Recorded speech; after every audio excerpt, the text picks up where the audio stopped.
This is Bastiaan, and this is a quick annotation of a game I just played against Chessmaster 9000 using the fried liver attack. So the board was set up with the fried liver position, and knight takes f7. So we're sacrificing a knight, and at this point I'm letting Chessmaster take over. So king takes knight is almost forced because of the loss of either queen or rook. So king takes, then opening continues with queen to f3. So we're creating a check, but also we have two pieces attacking the knight on d5. So king e6, which is the only way to protect the knight. So we're driving the king into the open at the cost of a sacrifice with a knight versus a pawn. And at this point black needs to add more defenders to d5 because it can't move the knight because of this pin with the bishop. So knight c3, adding another attacker. So now we have 3 attackers, 2 defenders, and knight d4 was played, adding a defender on the knight, but also creating an attack with a fork, which is of lesser concern because right now it's all about king safety, and this rook isn't an active piece for the moment, but this knight is. So I play bishop to b3 in order to protect the pawn on c2. There are a lot of different variations.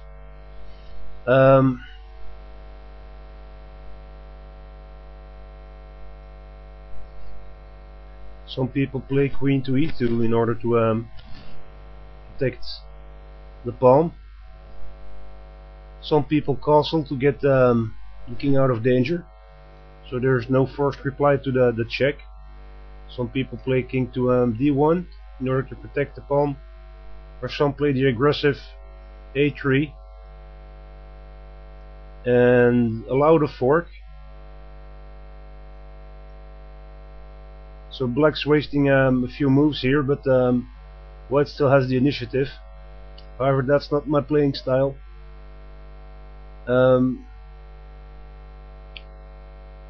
This line is a forced draw, and when playing an engine I'm not taking too many chances. So bishop b3 was played in order to protect the pawn, and a3 will be played the next move. So black continues to defend the knight, a3, and knight to a6. So we have gotten rid of one defender. There are several ways to do it. This is the one I prefer. Black has an interesting alternative here with queen a5, which adds another piece onto the protection of the knight on d5, and also prevents the capture of the knight because of a pin. So queen will take rook. This wasn't played. So after a3, black plays knight a6, knight takes, and pawn takes.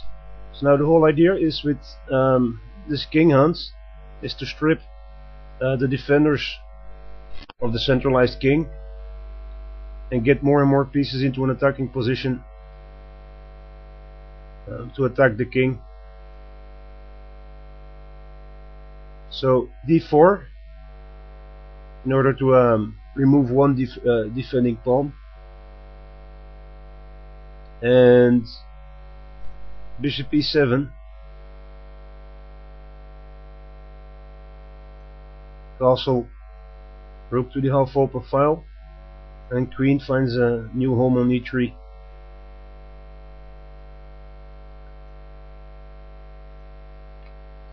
So black can't recapture. So the queen comes into the defense, so black logically adds more defenders to the centralized king. And now we have to develop more pawns in order to break the pawn shield in the center. So c4 or c5 are playable moves. So I'll play c4, take with check, and yet another defender of black's king has been removed. So king goes to d7, backing to safety between his own pieces. Pawn takes pawn, and I've gained another pawn. Queen to c6, attacking the bishop. Queen e2, defending the bishop. And king to c7, off of the open file. b4, looking for a fork. So black needs to move his pieces. Queen goes to g6, and e5 with two defenders and two attackers. Also, I'm creating a battery on the knight on a6 in some cases, and the black's queen has been locked out of the 6th rank. So queen f5 to centralize the queen. Still keeping an eye out on the overextended pawn, but now there's no longer a defense on the pawn on g7, so I fianchetto, and black prevents the capture of the pawn. And now there are a few options. Most logical ones are bishop takes knight, bishop takes bishop, or simply advance the pawn to e7. And all three are good moves actually. Engines prefer e7. I play the second best move, bishop takes knight. So then queen takes e6. So that's the best move, because if pawn takes bishop, this is defended. So if black wants a free piece and tries to take the bishop, play can continue with queen c4 check, which is very strong. King b8, and then rook to c1. So we're taking control of the c file, and black's in a losing position. So bishop to e5 is the only move that doesn't result in mate, because of queen to c7.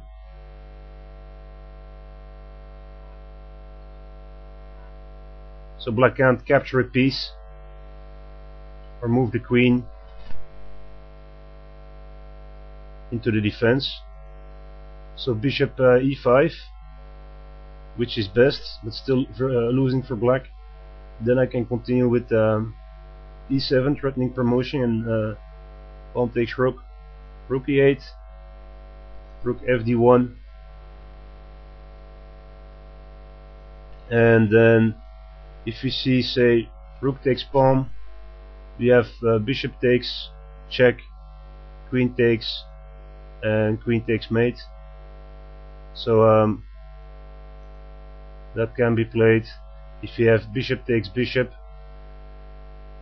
we have queen c7 mate. So black's in a lot of trouble, in a losing position, but all that wasn't played. So let's go back to the game. Black doesn't take the bishop on a6, but instead takes the pawn on e6, which is best. And I play rook to a c1 check. So that's the reason why I mostly preferred the bishop move, because now I'm getting an open file. So king b8, rook takes c8 check. So I'm doing an exchange sacrifice, and basically everything is under attack.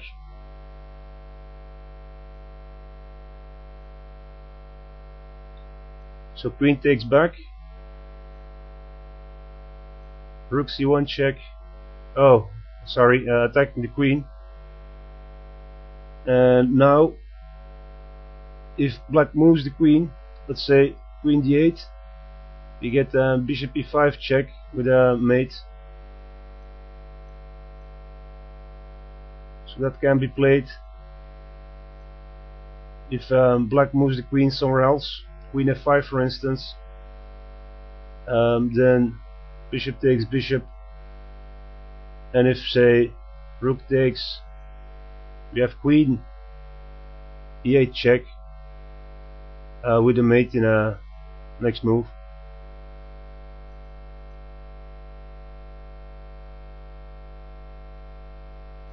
If pawn takes, we have queen e7, and after queen f4 in order to prevent queen c7 mate, then it's queen takes f8 mate. So there are two mate threats and black cannot prevent them. So pawn takes is a bad move, and if queen takes, then we have queen b5 threatening mate on b7, and if let's say queen takes, queen a5 check with a mate next move.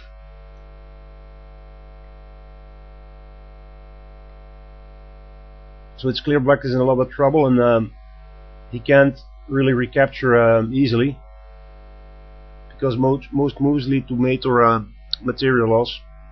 So bishop takes, rook takes queen, rook c8, queen takes b2, and b takes a6.